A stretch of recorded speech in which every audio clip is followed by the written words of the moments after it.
بسم اللہ الرحمن الرحیم۔ اصل بیان اور واعظ تو آپ نے ہمارے جامعہ کی ایک معلمہ باجی ام عبداللہ منور صاحب نے ان سے سماعت کیے ہیں۔ بہت ہی قیمتی نصائح اور اچھی اصلاحی باتیں کی ہوں گی۔ اللہ تعالی ہم سب کو ان پر عمل کی توفیق عطا فرمائے۔ ان کے بیان کے بعد بیان کرنا مناسب تو نہیں ہے، لیکن مجھے ایسا لگ رہا ہے کہ جامعہ کی جو طالبات ہیں مجمع شاید 12 کی وجہ سے کم ہے، تو ان کو کچھ نصائح کر دینی چاہیے۔ ان طالبات سے کچھ ضروری باتیں عرض کرنی ہیں، اس لیے میں چاہ رہا تھا کہ آخر میں تھوڑی دیر طالبات کو بالخصوص اور انشاءاللہ بالعموم یہ باتیں سارے مجمع کے لیے مفید ہوں گی۔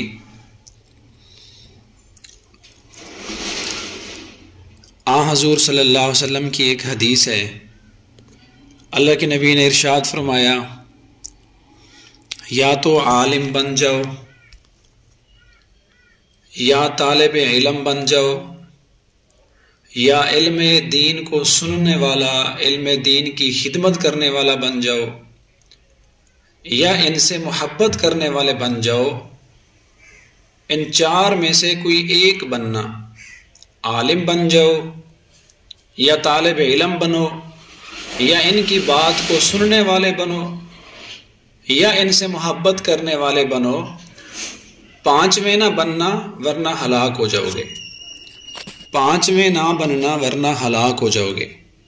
اس پانچویں سے مراد ہے علماء طلباء سے منافقت کرنے والا، یا علماء اور طلباء سے نفرت کرنے والا، یا ان سے دشمنی کرنے والا۔ تو پانچواں نہیں بننا، یعنی علماء طلباء سے نفرت، ان سے دشمنی، ان کو حقیر سمجھنا یا ان سے نفرت کا اظہار کرنا۔ اللہ کے نبی نے فرمایا اگر پانچویں بنو گے تو ہلاک ہو جاؤ گے۔ تو ماشاءاللہ یہ جتنا مجمع ہے اکثر تو اس میں پہلے ہیں، کچھ علماء اور عالمات ہیں، اور کچھ بچیاں ماشاءاللہ وہ عالمہ بن رہی ہیں، اور کچھ مجمع جو ہے ان کو سننے کے لیے آتا ہے، ان سے محبت کرنے کے لیے آتا ہے، اور وہ بھی ایک قسم کے طالب علم ہیں۔ بندہ ساری زندگی اپنے آپ کو طالب علم ہی سمجھتا رہے کہ میں سیکھنے والا ہوں، اور اسی میں ہی فائدہ ہوتا ہے۔ بندہ کبھی یہ نہ سمجھے کہ میں تو اب عالم کل بن گیا ہوں، میں تو اب بہت بڑا علامہ بن گیا ہوں۔ ہر وقت بندے کے ذہن میں حیثیت طالب علم جیسی رہنی چاہیے۔ بڑے بڑے اکابر، بزرگ علماء، مشائخ، ان سے سننے میں آتا ہے جب بھی وعظ اور بیان شروع کرتے ہیں تو کہتے ہیں میں تو ایک ادنا سا طالب علم ہوں، سبق سنانے کی نیت سے تمہارے سامنے بیٹھا ہوں۔ تو یہ جو طالب علم ہوتا ہے، تو یہ مجمع سارا ایک قسم کا طالب علم ہی ہے۔ کچھ باقاعدہ طالب علم ہیں، کچھ ہفتے کی کلاس لے رہے ہیں، اور کچھ جو ہے ان سے محبت کرنے والے، ان کو سننے والے ہیں۔ الغرض ہم سب طالب علم ہیں۔ اور طالب علم کامیاب کون ہوتا ہے؟ کامیاب طالب علم کسے کہتے ہیں؟ قرآن و حدیث کی روشنی میں اور ہمارے اکابر بزرگ علماء ان کی کتابوں کی روشنی میں تھوڑی سی اس بات پہ گزارشات عرض کروں گا کہ کامیاب طالب علم، اچھا سچا طالب علم کون ہوتا ہے، اور اس کی میں کچھ خصوصیات اس لیے بیان کروں گا کہ سب سے پہلے وہ خصوصیات میرے اندر ہیں، میں بھی ایک کامیاب اور سچا طالب علم بن جاؤں، اور آپ بھی جتنا مجمع یہاں تشریف فرما ہے سب کوشش کریں کہ اپنے اندر کامیاب طالب علم والی صفات پیدا کریں، تاکہ اس علم کی جو نورانیت ہے، اس علم کی جو تاثیر ہے، وہ بھی ہمیں نصیب ہو جائے۔ سب سے پہلے تو میں مبارکباد اور حوصلہ افزائی کرنا چاہوں گا ان طالبات کی، ان معلمات کی، اور ان بیان سننے کے لیے آنے والی ہماری جو مستورات ہیں ان کی، کہ یہ جس ہم راستے پہ ہیں، یہ اللہ تعالیٰ کے نزدیک بہت ہی قیمتی اور اللہ تعالیٰ کے نزدیک انتہائی ایک مقبول راستہ ہے، دین کا علم حاصل کرنا۔ آپ علیہ الصلوۃ والسلام اپنی مسجد کے اندر تشریف لائے تو وہاں 2 مجلسیں لگی ہوئی تھیں۔ ایک مجلس کے اندر صحابہ کرام ذکر کر رہے تھے، دعائیں کر رہے تھے، اور ایک دوسری مجلس جس کے اندر صحابہ کرام ایک دوسرے کو دین کا علم پڑھا رہے تھے، سکھا رہے تھے، مذاکرہ ہو رہا تھا، مطالعہ ہو رہا تھا، تکرار ہو رہا تھا۔ تو آپ علیہ الصلوۃ والسلام نے جو پہلا گروہ تھا، آپ نے فرمایا یہ بھی خیر پہ ہے، ذکر کر رہا ہے، دعائیں کر رہا ہے، اچھا ہے یہ بھی۔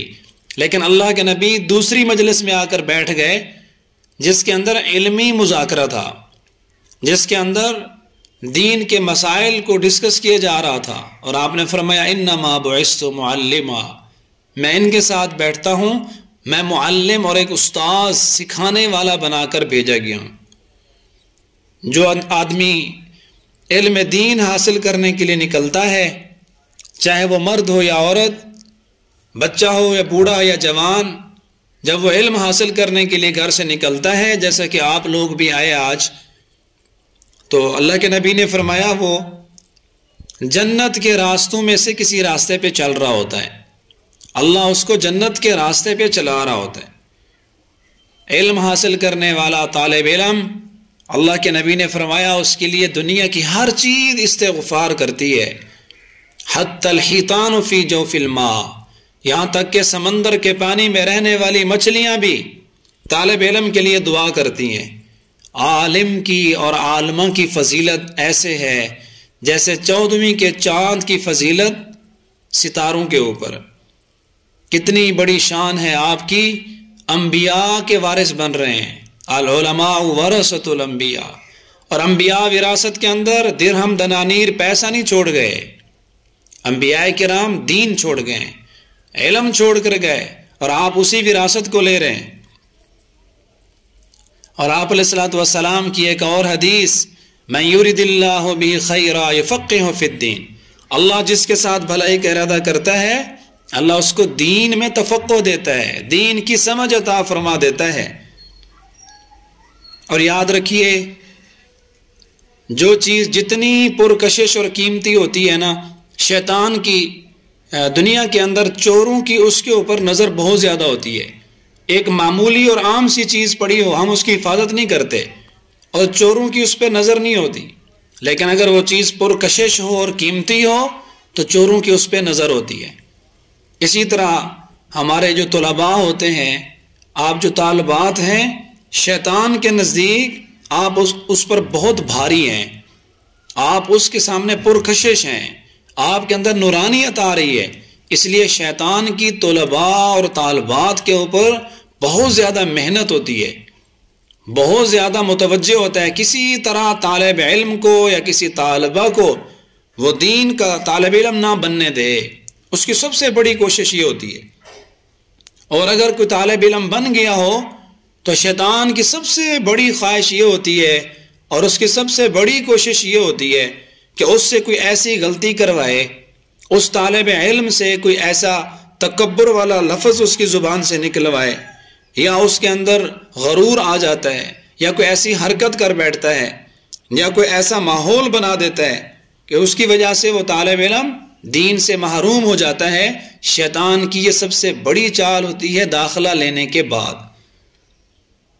سنیں اللہ کے نبی کی حدیث، عبداللہ ابن مسعود رضی اللہ تعالی عنہ روایت کرتے ہیں، اللہ کے نبی نے فرمایا فقیہ واحد اشد علی الشیطان من الف عابد، ایک فقیہ، ایک عالم شیطان کے اوپر 1000 عبادت کرنے والوں سے زیادہ بھاری ہے۔ عابد وہ شیطان پہ اتنا بھاری نہیں ہے جس کے پاس علم نہ ہو، عبادت کرتا ہو، لیکن جس کے پاس دین کا علم ہو، جیسا کہ آپ لوگ ماشاءاللہ سارا دن قال اللہ قال الرسول کی صدائیں آتی ہیں مدرسے سے، قرآن و حدیث پڑھنے والے، آپ شیطان پہ بہت بھاری ہیں۔ اپنے آپ کو مضبوط رکھیں اس علم کے راہ پر، جس راستے پہ چلے ہیں استقامت کا مظاہرہ کرنا ہے۔ کامیاب طالب علم کے اندر جو خوبیاں ہوتی ہیں، جو سچا اور نیک اور اچھا طالب علم ہوتا ہے اس کی سب سے پہلی بات یہ کہ وہ اپنی نیت کی درستگی کرتا ہے. اس کی نیت درست ہوتی ہے. خاص طور پہ دین کا علم حاصل کرنے میں اللہ کی رضا کے حصول کے علاوہ اور کوئی نیت نہیں ہونی چاہیے کہ ہم یہ علم کیوں حاصل کر رہے ہیں، تاکہ ہمیں اس سے اللہ کی معرفت حاصل ہو، تاکہ اس دین کے علم حاصل کرنے سے ہمیں اللہ کی رضا نصیب ہو جائے. اس کے علاوہ دنیا اور اس کی چیزوں کی نیت کرنا، شہرت کی نیت کرنا، مجھے عالمہ کہا جائے گا، میرے نام کے ساتھ علامہ لگ جائے گا، میری عالم کے ساتھ پہچان ہوگی، یہ بہت بڑی ہلاکت ہے. قیامت کے دن اللہ تعالیٰ 3 بندوں کو بلائیں گے، ان میں سے ایک عالم بھی ہوگا. اگر نیت فساد والی، نیت فاسد، تو یہ علم وبال بن جائے گا. یہ عالم بننا ہمیں پھنسا دے گا. ایک عالم کو بلایا جائے گا، اللہ اس سے پوچھیں گے آپ نے علم کیوں حاصل کیا، کیوں آپ نے قرآن پڑھا، آپ دوسروں کو کیوں سکھاتے تھے؟ تو وہ عالم کہے گا یا اللہ تیری رضا کے لیے. اللہ فرمائیں گے جھوٹ بولتا ہے، تیری نیت یہ تھی کہ تجھے علامہ کہا جائے، تجھے مولانا کہا جائے، تیری شہرت ہو، بس وہ تجھے مل گئی. فرشتوں کو حکم ہوگا اس کو پیشانی کے بل اوندے منہ گھسیٹ کر دوزخ میں ڈال دو. تو عزیز طالبات، کامیاب طالب علم بننا ہے تو سب سے پہلے بیٹا اپنی نیت کو درست کرنا ہے. سب سے پہلے اپنی نیت کو روزانہ درست کرنا ہے. اسے کہتے ہیں تجدید نیت. مدرسے کی طرف آتے ہوئے مدرسے میں آ کر اپنی نیت کو ٹٹولیں، اس کو دیکھیں میں کس نیت سے علم حاصل کرنے کے لیے ادھر آئی ہوں. اگر نیت میں فساد ہے اپنی نیت درست کی جائے. ایک کامیاب طالب علم وہ اپنے حافظے کو مضبوط کرنے کی کوشش کرتا ہے. ہر چیز کی ایک آفت ہے. حدیث میں لِكُلِّ شَيْءٍ آفَةٌ وَآفَةُ الْعِلْمِ النِّسْيَانُ. اور علم کی آفت کیا ہے؟ وہ بھول جانا ہے، وہ حافظے کی کمزوری ہے. درود پاک کی کثرت سے حافظہ مضبوط ہوتا ہے. بھولی ہوئی چیز انسان کو دوبارہ دماغ میں آ جاتی ہے. جب بھی کوئی چیز بھول جائے تو درود پاک کثرت سے پڑھیں، اللہ تعالیٰ حافظے کے اندر وہ چیز دوبارہ دماغ میں اللہ تعالیٰ ڈال دیتے ہیں. تو حافظہ مضبوط کرنا ہے، کثرت سے درود پاک پڑھیں، انشاءاللہ اس سے حافظہ مضبوط ہوگا. کثرت سے مراد ہم کیا لیتے ہیں؟ 5-10 دفعہ پڑھ لیا، 100 مرتبہ پڑھ لیا تو سمجھتے ہیں کہ ہم نے شاید بہت زیادہ پڑھا ہے. یہ کثرت نہیں ہے. کم از کم 1000 مرتبہ صبح سے شام تک ہمارے نامہ اعمال میں درود پاک لکھا جانا چاہیے، اور اللہ کے نبی کو روزانہ ہماری طرف سے اتنا تو ہدیہ پہنچنا چاہیے. آفت العلم النسیان. علم کی آفت بھول جانا ہے، یہ علم کے لیے آفت ہے. تو قوت حافظہ کو جتنا ہو سکے مضبوط کرنے کی کوشش کریں. اس کے لیے کچھ دعائیں بھی پڑھا کریں، رب زدنی علما، رب اشرح لی صدری. اور حافظہ مضبوط کرنا ہے تو اس کے لیے ہر وقت باوضو رہنے کی کوشش کریں. ایک تو سنت پہ عمل ہوگا، آپ علیہ الصلوۃ والسلام ہمیشہ باوضو رہتے تھے، اور دوسرا اس کی برکت سے اللہ حافظے کے اندر بھی قوت ڈال دیں گے، حافظہ بھی مضبوط ہو جائے گا. اور اسی طرح حافظے کو مضبوط کرنا ہو تو اس کے لیے غیر ضروری پریشانیاں اپنے دماغ پہ سوار نہ کی جائیں. جب تک انسان طالب علم ہو تو پڑھائی کے علاوہ اس کے دماغ میں اور کسی چیز کی ٹینشن اور گھریلو معاملات، رشتہ داروں کے مسائل وہ دماغ پہ سوار نہیں کرنے چاہیے. اس سے بھی حافظہ کمزور ہوتا ہے. کامیاب طالب علم کے اندر استقامت ہوتی ہے. استقامت کا کیا مطلب ہے؟ کہ اس پڑھائی کے سفر کے دوران بہت دفعہ ایسا ہوگا رکاوٹیں کھڑی ہو جائیں گی. کبھی کبھی دل اچاٹ ہونا شروع ہو جائے گا، پڑھائی کا دل نہیں کرے گا. اور کبھی کوئی رکاوٹ اپنے گھر والوں کی طرف سے بھی آ سکتی ہے. اللہ تبارک و تعالی ان حالات میں ہماری یہ رہنمائی فرماتے ہیں، والذین جاہدوا فینا لنہدینہم سبلنا. کہ اگر درمیان میں رکاوٹیں آئیں تو تم نے مجاہدہ کرنا ہے، تم نے ہمت سے کام لینا ہے. اور جو تھوڑا سا ہمت کرتا ہے، کوشش کرتا ہے نا، لنہدینہم سبلنا، ہم اس کے لیے ایک نہیں، ہم اس کے لیے کئی راہیں کھول دیتے ہیں.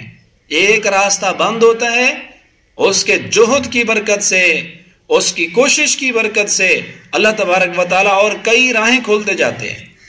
ہمت نہیں ہارنی، کبھی اگر اس طرح کے مسائل پیدا ہو جائیں فوراً فیصلہ نہیں کرنا کہ میں نے مدرسہ چھوڑنا ہے، یہ شیطان کی چال ہے۔ یوں سمجھیں کہ شیطان کا جال اس کے اوپر آ گیا ہے، وہ شیطان کے شکنجے میں پھنس گیا ہے طالب علم۔ انسان کبھی کبھی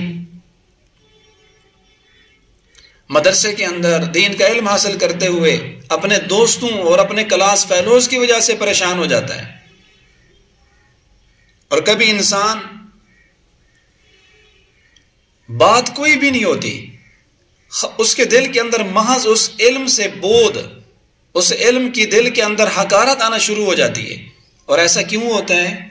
یہ انسان کا عصیان ہوتا ہے، یہ انسان کے گناہ ہوتے ہیں، یہ گناہوں کا بوجھ ہوتا ہے، اس کی بدعمالیاں ہوتی ہیں، اور شیطان اس کا دنیا میں اثر یہ دکھاتا ہے کہ اس کو دین کے علم سے محروم کرنے کی کوشش کر رہا ہوتا ہے۔ تو ایسے احوال میں جب ریزن ہی کوئی نہیں ہے، وجہ ہی کوئی نہیں ہے، پھر بھی دل نہیں لگ رہا، تو کثرت استغفار کریں، سچی اللہ سے توبہ کر لیں، جس کو توبۃ نصوحا کہتے ہیں۔ تو یہ دل جو اچاٹ ہوا ہے، یہ دوبارہ اللہ اس کو علم پر دین پہ لگا دے گا، اور اللہ سے دعا کرے ایسے حالات میں کہ یا اللہ مجھے اپنے دین سے محروم نہ کرنا۔ کامیاب طالب علم علم حاصل کرتے ہیں ہمیشہ کتابوں کی تعظیم کر کے، اپنے مادر علمی، وہ ادارہ، وہ مکتب، وہ اسکول جہاں وہ پڑھ رہے ہوتے ہیں اس کی تعظیم کر کے۔ کامیاب طالب علم اساتذہ کا ادب کر کے ہی کچھ بڑے بنتے ہیں، کچھ وہ حاصل کرتے ہیں۔ کتابوں کی تعظیم میں ایک یہ ہے کہ ان کو اونچی جگہ پہ رکھیں، ایسا نہ ہو کہ انسان خود بلند ہو اور کتابیں نیچے پڑیں، اور ان کو ترتیب سے رکھیں، جیسا کہ بارہا کتابیں رکھنے کی ترتیب بتائی گئی ہے۔ کامیاب طالب علم اپنی کتابوں میں قرآن مجید کو سب سے اوپر رکھتا ہے، پھر اس کے بعد تفسیر، پھر اس کے بعد حدیث کی کتابیں، فقہ کی کتابیں، پھر صرف اور نحو، دیگر علوم کی کتابیں وہ اس کے نیچے رکھتا ہے۔ یہ بھی کتابوں کی بے ادبی ہے۔ اور کامیاب طالب علم کی خصوصیات میں ایک یہ ہے کہ دین کا طالب علم وہ ہمیشہ باوضو رہتا ہے، کبھی بھی کوئی سبق، کبھی بھی کوئی درس بغیر وضو کے نہ لیں۔ ایک بہت بڑے امام ہیں، امام شیخ الائمہ امام سرخسی رحمۃ اللہ علیہ، ہمیشہ وضو کے ساتھ سبق پڑھتے اور پڑھاتے تھے۔ ایک رات ان کا پیٹ خراب ہوا تو وہ سبق کا مطالعہ اور تکرار کرتے ہوئے 17 مرتبہ اپنی مجلس سے اٹھے اور بار بار جا کر وضو کر کے آئے۔ اور کسی نے پوچھا کہ اتنا تکلف کیوں کر رہے ہیں؟ کہا میں نے آج تک میں نے کوئی سبق بغیر وضو کے نہ پڑھا ہے نہ پڑھایا ہے۔ تو 17 مرتبہ ایک ہی سبق کے دوران امام سرخسی رحمہ اللہ اٹھتے ہیں، بار بار جا کر وضو والا تکلف کر کے، یہ تکلیف مشقت اٹھا کر وضو کے ساتھ پڑھتے ہیں۔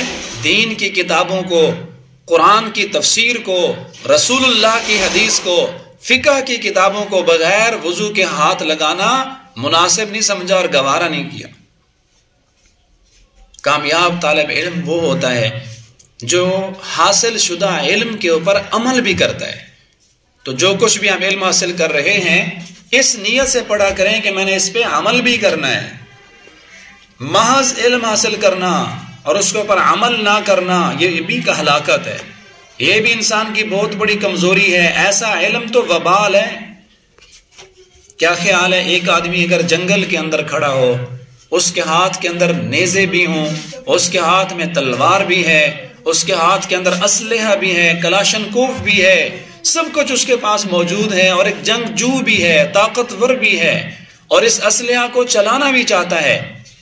اگر جنگل میں ایسا آدمی کھڑا ہو اور اچانک ایک درندہ، ایک شیر اس کے اوپر حملہ کر دے، تو اگر وہ ان چیزوں کو نہ چلائے، ان چیزوں کو استعمال نہ کرے، تو کیا یہ اس کا علم اس کو اس درندے سے بچا لے گا؟ کیا اس کا یہ صرف جنگجو ہونا، اس کو چلانے کی مہارت کا علم ہونا، کیا اس کو اس درندے سے بچائے گا؟ ہرگز نہیں۔ جب تک ان چیزوں کو چلائے گا نہیں، جب تک ان پر عمل نہیں کرے گا، تو وہ اس درندے سے اور شیر سے نہیں بچ سکتا۔ اسی طرح مثال ہے ہمارے علم کی کہ اگر ہم نے اس پر عمل نہ کیا تو یہ اکیلا علم تو قیامت کے دن الٹا ہمیں پھنسائے گا۔ کامیاب طالب علم وہ ہوتا ہے جو اپنے ظاہر کو بھی اچھا رکھتا ہے، اپنے باطن کو بھی سنوارتا ہے۔ اس کا ظاہر بھی اچھا ہوتا ہے کہ اس کی شکل و شباہت، اس کی وضع قطع طالب علموں والی ہوتی ہے۔ اس کے لباس میں کوئی ایسی چیز نہیں ہوتی جس سے وہ آوارہ سمجھا جائے، جس سے اس کو لفنگا سمجھا جائے۔ طالب علم کا لباس ایک غیر طالب علم کے لباس سے منفرد اور ممتاز ہوتا ہے، پتہ چلتا ہے کہ مدرسے کا طالب علم ہے۔ اسی طرح ظاہر کو سنوارنے کے ساتھ ساتھ اپنے باطن پہ بھی ہم محنت کریں۔ باطن سے مراد ہمارا دل ہے، دل کے اندر اخلاقی برائیاں نہ ہوں، دل کے اندر گناہوں کے جذبات، گناہوں کا میلان، گناہوں کی خواہشات دل میں نہ ہوں۔ اور کبھی اس طرح کا خیال آئے تو فوراً یہ دعا پڑھا کریں، برے کام کا وسوسہ آئے، گناہ کا خیال آئے تو فوراً یہ دعا پڑھیں، اللہ پاک کی طرف سے وہ گناہوں کا وسوسہ، وہ خیال دور ہو جائے گا۔ اور وہ دعا قرآن مجید میں موجود ہے، رب اعوذ بک من ہمزات الشیاطین واعوذ بک رب ان یحضرون، یا اللہ ان وسوسوں سے، ان آنے والے خیالات سے مجھے پناہ دے۔ تو اپنا ظاہر بھی اچھا رکھنا ہے، اپنا باطن بھی خوبصورت بنانا ہے، کیونکہ ظاہر کو لوگ دیکھتے ہیں اور باطن کو میرا اللہ دیکھتا ہے، دل میں اللہ بستا ہے۔ اگر ایک آدمی کو کوئی بادشاہ کہہ دے کہ میں 1 ہفتے کے بعد تیرے گھر آ رہا ہوں، اگر مجھے کہہ دیں کہ اشرف صاحب آپ کے پاس میں 1 ہفتے کے بعد آپ کے علاقے اور گھر میں آؤں گا، تو وہ آدمی کتنا خوش نصیب ہے اور اپنے آپ کو کتنا خوش نصیب سمجھے گا، اور بادشاہ کے آنے کے لیے کتنی تیاریاں کرے گا، اپنے گھر کے اندر صفائی ستھرائی کرے گا، زیب و زینت اختیار کرے گا، اپنا لباس درست کرے گا، بیٹھک کی صفائی کرے گا، اس کے لیے پھول بوٹیاں بھی لگائے گا، خوشبوئیں بھی لگائے گا، جہاں جہاں تک اس بادشاہ کی نظر جا سکتی ہے۔ تو یہ میزبان اس چیز کو خوبصورت بنائے گا، سجائے گا کہ بادشاہ اگر دیکھے تو خوش ہو جائے۔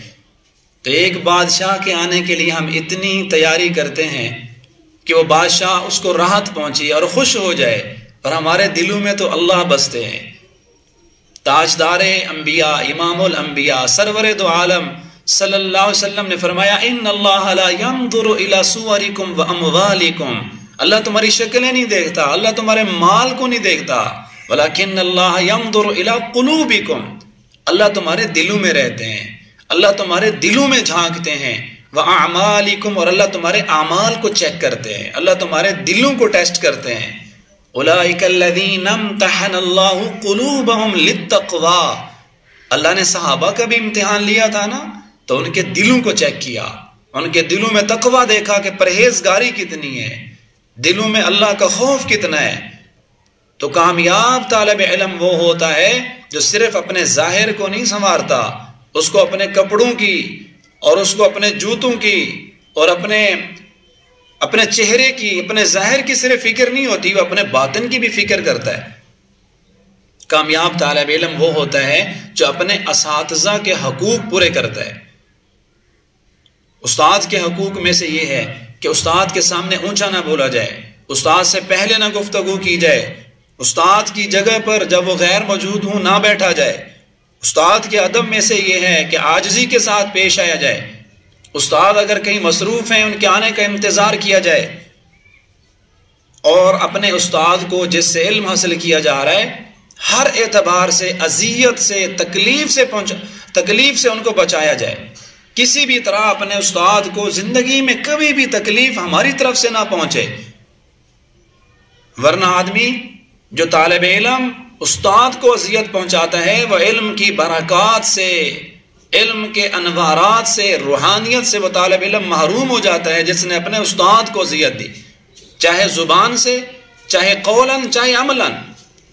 بس اوقات زبان سے ہم تکلیف دیتے ہیں، اور کبھی کوئی عمل ایسا کرتے ہیں، کوئی حرکت ایسی کرتے ہیں، کوئی ہم ایسا اشارہ کر جاتے ہیں جس سے استاد کو پتہ چلتا ہے اور اس کا دل رنجیدہ ہوتا ہے، تو ایسا طالب علم بھی علم کی برکات سے گیا۔ طالب علم جو کامیاب ہوتا ہے نا وہ ہمیشہ سچ بولتا ہے۔ جھوٹ انسان کو بہت ساری اللہ پاک کی طرف سے رحمتوں اور نیکیوں سے، بہت ساری خوبیوں سے جھوٹ انسان کو محروم کر دیتا ہے۔ تو کامیاب طالب علم نہ استاد کے سامنے جھوٹ بولتا ہے، نہ مدرسے اور مسجد میں جھوٹ بولتا ہے، نہ ہی عوام کے سامنے۔ یہ اس کی سب سے بڑی خوبی ہے۔ اور آپ علیہ الصلوۃ والسلام نے اپنے صحابہ کی یہی تربیت کی کہ آپ ہمیشہ سچ بولو، سچ ہی انسان کو نجات دلاتا ہے۔ اور ہمارے طالب علم تو چھوٹی چھوٹی بات پر جھوٹ بول دیتے ہیں۔ مدرسے میں لیٹ آئے، استاد نے وجہ پوچھ لی تو کونوں کے جھوٹ اسی ٹائم گھڑ کے بنا لیا۔ کل کیوں نہیں آئے تھے؟ تو نانی اماں کو مار دیا، دادی اماں کو مار دیا، پتہ نہیں کتنی مرتبہ دادی اور نانی مر چکی ہوتی ہے۔ اور پھر ایک جھوٹ بولنے کے لیے تو 100 جھوٹ اور بولنے پڑتے ہیں۔ اس لیے کامیاب طالب علم وہ ہوتا ہے جو ہمیشہ سچ کے ساتھ وابستہ رہتا ہے۔ طالب علم جو کامیاب طالب علم ہوتے ہیں نا، وہ اپنے جو کلاس فیلو ہوتے ہیں، جو جس ماحول میں رہ رہے ہوتے ہیں، ان کے ساتھ خوش اخلاقی اور حسن سلوک سے پیش آتے ہیں۔ اسی لیے اگر کامیاب طالب علم بننا ہے تو اپنے ان طلباء کے ساتھ، اپنے کلاس فیلوز کے ساتھ حسن سلوک کے ساتھ پیش آئیں۔ کسی بھی طالب علم کو اس کے کم علمی کی وجہ سے، کند ذہن ہونے کی وجہ سے کبھی کسی دوسرے طالب علم کو حقیر نہ سمجھیں، اس کو گھٹیا نہ سمجھیں کہ اس کو تو آتا جاتا ہی کچھ نہیں ہے، اس کی شکل ایسی ہے، اس کا قد ایسا ہے، بس دل میں حقارت آئی تو طالب علم بہت ساری برکات سے محروم۔ اور اگر انتظامیہ کی طرف سے، مدرسے کی طرف سے، اسکول کی طرف سے ہمارے کسی دوسرے کلاس فیلو کو کوئی اعزاز ملتا ہے، اس کو کوئی پوزیشن ملتی ہے، اس کو کوئی انعام دیا جاتا ہے، تو اس سے بھی طلباء کو حسد نہیں کرنا۔ ان الحسد یاکل الحسنات کما تاکل النار والحطب، یہ حسد نیکیوں کو ایسے کھا جاتا ہے جیسے آگ خشک لکڑیوں کو کھا جاتی ہے۔ دوسرے طلباء کی غیبت بھی نہ کریں، بہت بری عادت ہوتی ہے۔ اچھے طلباء کی یہ صفات نہیں ہے کہ ہر وقت دوسرے کی غیبت میں لگے رہنا۔ اس میں کتنا ہمارا ٹائم ضائع ہو جاتا ہے، جس میں ہم مطالعہ کر سکتے ہیں، آیات کی تفسیر پڑھ سکتے ہیں، لیکن وہ ہمارا بہت سارا ٹائم دوسروں کی غیبت کرتے ہوئے اور ان کی عزت خراب کرنے کے اندر ہم ضائع کر دیتے ہیں۔ کسی کے انداز تکلم پر تبصرہ نہ کریں، اس کے چلنے پہ تبصرہ نہ کریں کہ فلاں طالب علم، فلاں طالبہ تو چلتی ایسا ہے، بولتی ایسی ہے، اس کی یہ عادت ایسی ہے، یہ ایسی ہے۔ انسان کو اپنے اندر جھانکنا چاہیے، اپنی اصلاح پہلے کرنی چاہیے۔ طالب علم اگر کسی دوسرے طالب علم سے شکایت ہو تو اس کو جا کر سب سے پہلے اسی کو بتائیں، اس کے ساتھ جا کر اپنا مسئلہ حل کریں۔ اگر اس سے مسئلہ حل نہیں ہوتا تو پھر انتظامیہ کو جا کر اصلاح کی نیت سے بتانا ہے، شکایت کی نیت سے نہیں۔ یہ بھی بہت بری عادت ہوتی ہے کہ ہر وقت جس کے ساتھ حسد ہوتا ہے اس کی چھوٹی چھوٹی باتیں انتظامیہ کو بڑھا چڑھا کر بتانا، اس کے پیچھے دراصل حسد ہوتا ہے۔ کسی کے ذاتی معاملات میں حقیقی طالب علم دخل اندازی نہیں کرتا، اس کو اپنے علم کی فکر ہوتی ہے۔ کامیاب طالب علم جس مدرسے، اسکول میں، ادارے میں پڑھ رہا ہوگا وہ ہمیشہ انتظامیہ کے ساتھ بنا کے رکھے گا۔ بس میری آخری باتیں، اس کے بعد دعا کرتا ہوں، ٹائم کو زیادہ ہو گیا ہے، طالبات کے لیے بہت اہم اور ضروری باتیں ہیں۔ اگر ان پہ ہم عمل کریں تو اس طالب علم کا وقت، ٹائم اس ادارے میں پرسکون سے گزرے گا، خوشحال زندگی گزار لے گا اور بہت سارا علم لے کر جائے گا، بہت کچھ سیکھ کے جائے گا جس کے اندر یہ خوبیاں اور صفات ہوں۔ تو جس ادارے میں پڑھ رہا ہو آدمی، تو اس کے انتظامیہ کے جو افراد ہوتے ہیں، وہاں کے اساتذہ ہوں، وہاں کے باورچی ہوں، وہاں کا گیٹ کیپر ہو، وہاں کے چپڑاسی ہوں، وہاں کے انتظامیہ کے کوئی بچے ہوں، کوئی بھی ہوں، ان کے ساتھ حسن سلوک سے پیش آئیں۔ اگر کہیں کوئی پریشانی ہو تو متعلقہ ذمہ دار کو بتائیں۔ ڈائریکٹ ان کے ساتھ اگر گڑبڑ ہو جائے تو بہت ساری ذہنی پریشانی، اذیت، بسا اوقات تو خارجہ ہو جاتا ہے، بسا اوقات تو اس ادارے سے انسان کو نکال دیا جاتا ہے۔ انتظامیہ کے کسی کام کے اوپر تبصرہ کرنا، ادارے کے نظم و ضبط کے اوپر تبصرہ کرنا، یہ طالب علم کی شایان شان نہیں ہے۔ طالب علم چیزوں کو ڈسکس نہیں کرتے، وہ اپنے علم کو دیکھتے ہیں، اس کے تربیتی ماحول کو دیکھتے ہیں۔ اور کوشش کریں کہ جس ادارے میں طالب علم پڑھ رہا ہو اپنی شرارتوں کی وجہ سے، اپنی حرکتوں کی وجہ سے انتظامیہ کو پریشان نہ کرے۔ یہ کامیاب طالب علم ہوتا ہے جو ادارے والوں کو راحت پہنچاتا ہے، اور جب ادارہ چھوڑتا ہے تو وہ ادارے والے اس کے لیے دعائیں کر رہے ہوتے ہیں، رو رہے ہوتے ہیں کہ ایسے طالب علم پتہ نہیں بعد میں ہمیں نصیب ہوں یا نہ۔ اور کچھ ایسے بھی ہوتے ہیں کہ جب وہ ادارہ چھوڑتے ہیں تو انتظامیہ والے دعائیں کر رہے ہوتے ہیں، شکرانے پڑھ رہے ہوتے ہیں، چلو گیا، مصیبت گئی۔ بعض طالب علم بہت بری عادت ہوتی ہے، وہ طلباء کی نقلیں اتارتے ہیں، اپنے اساتذہ کی نقلیں اتارتے ہیں، کاپی کرتے ہیں۔ کالجوں یونیورسٹی میں تو بہت ہوتا ہے، مدرسوں میں بہت کم ہوتا ہے۔